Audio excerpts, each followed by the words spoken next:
إن الحمد لله نحمده ونستعينه ونستغفره ونعوذ بالله من شرور أنفسنا وسيئات أعمالنا من يهد الله فلا مضل له ومن يضلل فلا هادي له أشهد أن لا إله إلا الله وحده لا شريك له وأشهد أن محمدا عبده ورسوله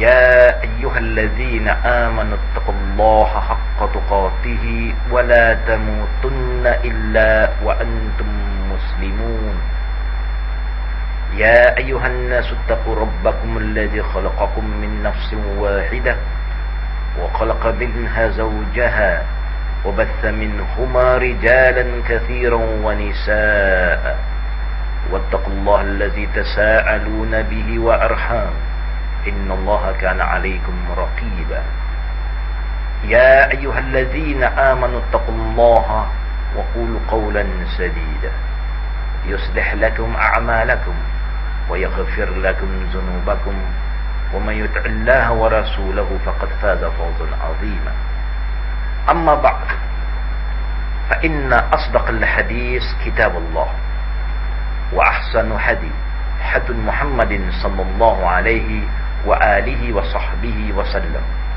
وشر الأمور محدثاتها وكل محدثة بدعة وكل بدعة ضلالة وكل ضلالة في النار.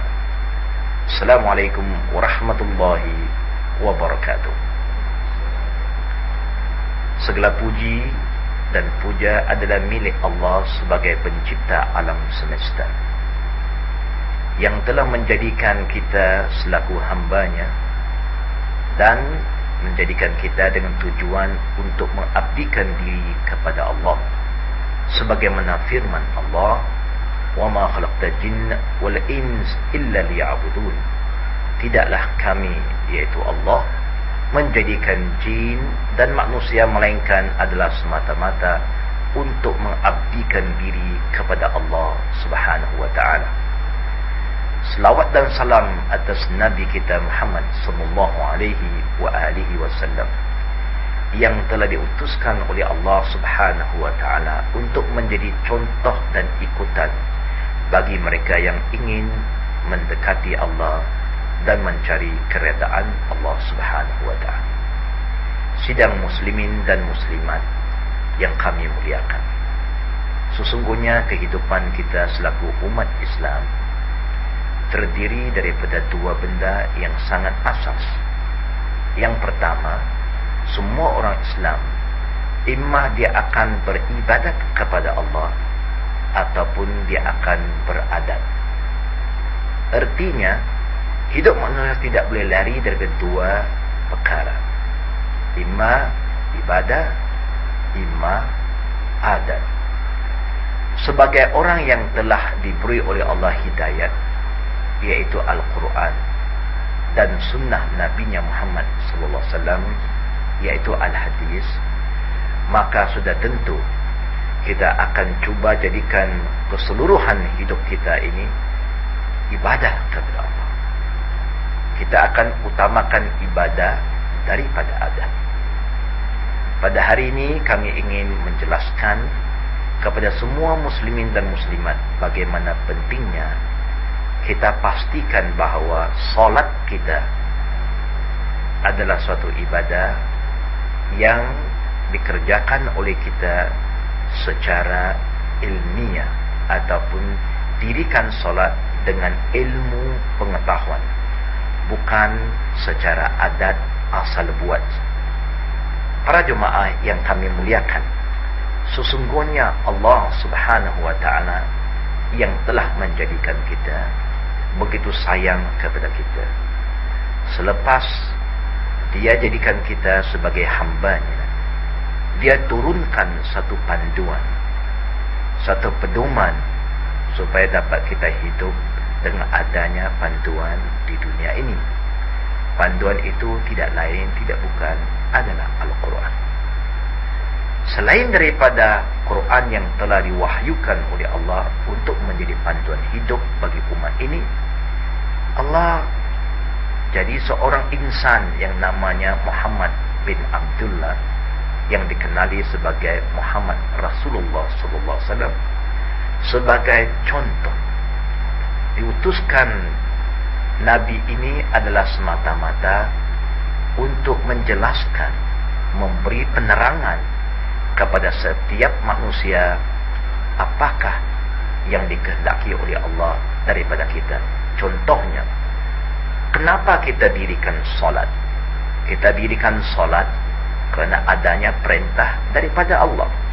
Aqimus solah, contohnya. Yuqimunas solah. Ada beberapa ayat di dalam Quran yang Allah tegaskan bahawa perlunya dan wajibnya kita selaku hambanya mendirikan solat kita.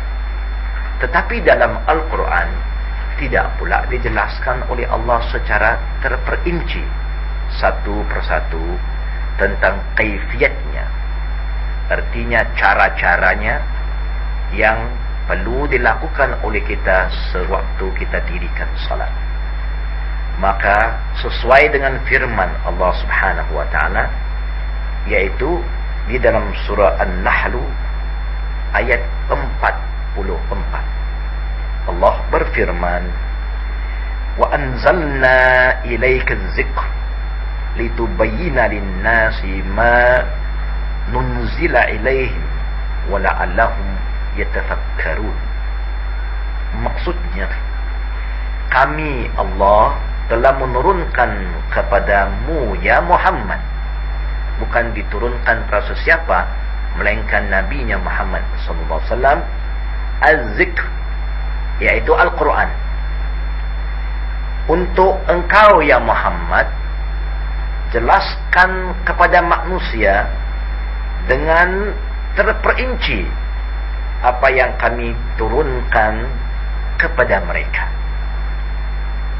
Itulah tujuannya Allah melantik seorang manusia, yaitu Nabi Muhammad sallallahu alaihi wasallam, supaya dia akan menjelaskan kepada kita satu persatu hukum hakam yang ada kaitan dengan apa yang diwahyukan oleh Allah, supaya manusia tidak akan membuat sesuatu ibadah ikut suka hati mereka, ikut orang, ikut nafsu, melainkan mengikut apa yang diperintah oleh Allah melalui nabinya Muhammad sallallahu alaihi wa alihi wasallam. Para jemaah, para hadirin dan hadirat yang kami muliakan, Allah Subhanahu wa taala ingatkan kita sekali lagi di dalam Al-Quran, yaitu di dalam surah Al-A'raf ayat nombor 3. Ittabi'u ma unzila ilaikum min rabbikum wa la tattabi'u min dunihi awliya qalilan ma tadhakkarun. Maksudnya, ikutilah oleh kalian apa yang telah diturunkan kepada kalian dari Tuhan kalian, dan janganlah kalian mengikut pemimpin-pemimpin selain Allah. Sesungguh sedikit kalian kamu ingat kepadanya. Artinya Allah Subhanahu wa ta'ala turunkan Quran supaya diikuti. Dan kenapa kita mesti ikut Nabi? Kerana Al-Quran menyuruh kita mengikutinya. Dalam surah Ali Imran Allah berfirman lagi, qul in kuntum tuhibbunallah fattabi'uni yuhibbukum